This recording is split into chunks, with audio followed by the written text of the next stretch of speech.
Alhamdulillahirrabbilalamin. Kembali lagi di Islamitinda. Jamaah Islamitinda di rumah pasti udah gak sabar nih. Pengen pertanyaannya dijawab sama guru-guru kita. Kalau gitu langsung aja yuk kita kembali lagi ke segmen Tanya Dong Ustadz. Kami semua tanya dong Ustadz. Udah saya mau Panjang jawab banget. mau baca nih. Assalamualaikum dari Imas Susilawati 16. Ya oke. Assalamualaikum warahmatullahi wabarakatuh. Izin bertanya Ustadz, saya mempunyai uang sendiri, warisan dari orang tua saya. Sebagian dari uang tersebut saya memakai untuk membantu keluarga, keuangan keluarga. Membayarkan utang suami dan masih tersisa. Apabila yang masih tersisa saya gunakan untuk pergi umroh, apakah saya tidak termasuk orang yang mementingkan diri sendiri? Apakah saya harus membantu perekonomian keluarga dan niat untuk pergi umroh saya pending dulu? Atau bagaimana ya baiknya menurut pandangan syariat Islam? Dan apakah yang saya pakai untuk membantu keluarga membayarkan utang suami, bisakah menjadi pahala jariah untuk orang tua saya yang sudah tiada dan menjadi pahala sedekah untuk saya? Syukran Ustadz. Jadi intinya ini sebenarnya dia dapat warisan dari keluarganya, tapi duitnya si istri ini buat bayarin utang suami. Sisanya dia mau pakai umroh, boleh nggak kira-kira tuh? Jawabannya boleh bingits. Boleh banget. Kenapa? Karena dalam diri sinilah membayar utang itu menjadi lebih bermanfaat. Sekali lagi, membayar utang menjadi lebih bermanfaat.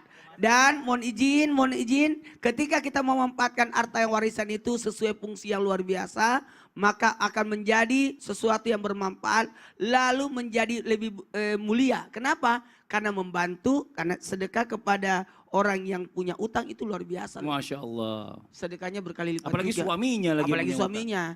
Ya jadi beban juga tuh kalau belum dibayar. Maka lebih berguna, lebih bermanfaat.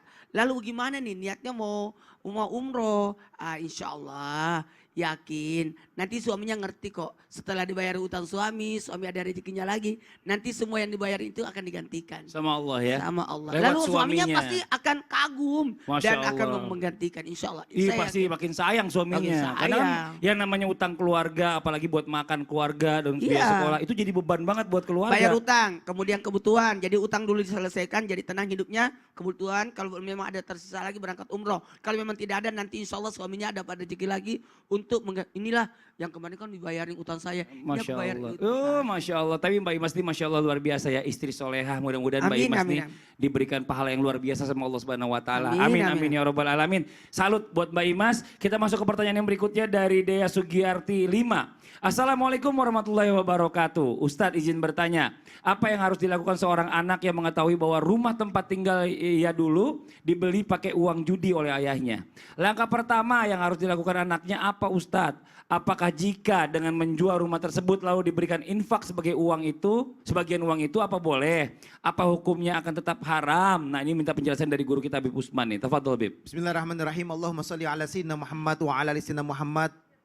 Kepada yang terhormat penanya ini, coba suuzon atau husnuzon dulu dikedepankan. Kalau dia husnuzon berprasangka baik mungkin nggak jadi judi. Kita kan nggak tahu juga. Tapi kalau benar dari judi, maka dia menembus rumahnya itu, dia sedekahkan atau dikasih fakir, miskin, atau bangun masjid, majlis dan lain sebagainya. Itu pun harus ditanya dulu sama orang tuanya atau yang tahu yang paham. Kalau misalkan seandainya rumah tersebut bukan dari judi, nggak boleh berprasangka buruk, harus berprasangka baik. Oleh karena itu, kita sebagai anak nggak boleh berprasangka buruk terhadap orang tua kita. Yakinkan bahwa orang tua kita insya Allah dari yang halal, yang berkah, kita nikmatin aja. Dan segala sesuatu yang kita lakukan itu, kita tidak mengetahuinya. Karena apa? Kalau misalkan orang tuanya dia judi ataupun dia hasil dari nipu dan lain sebagainya, dosanya orang tuanya, anaknya nggak menanggung dosanya.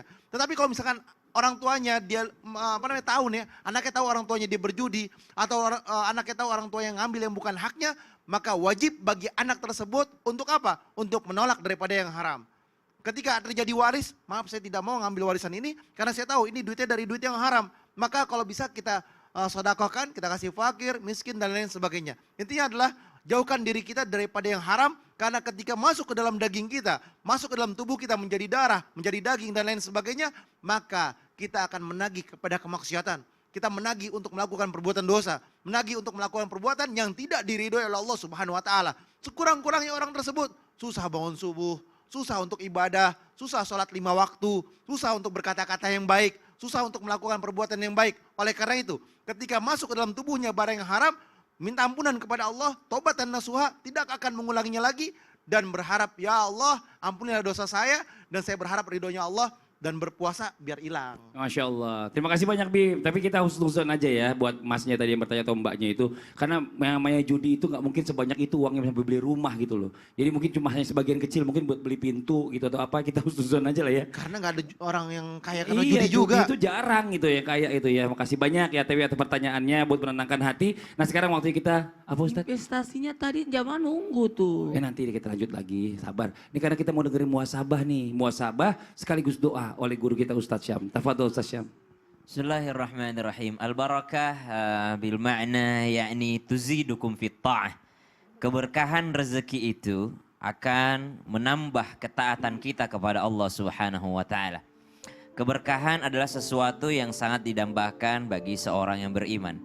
Karena rezeki yang berberkah akan menambah ketaatan dia kepada Allah walaupun dalam keadaan berlimpah ataupun tidak berlimpah.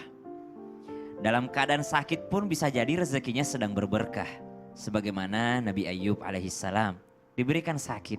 Apakah rezekinya tidak berberkah? Tentu rezekinya berberkah. Mus'ab bin Umair umurnya pendek. Apakah rezekinya tidak berberkah? Rezekinya berberkah.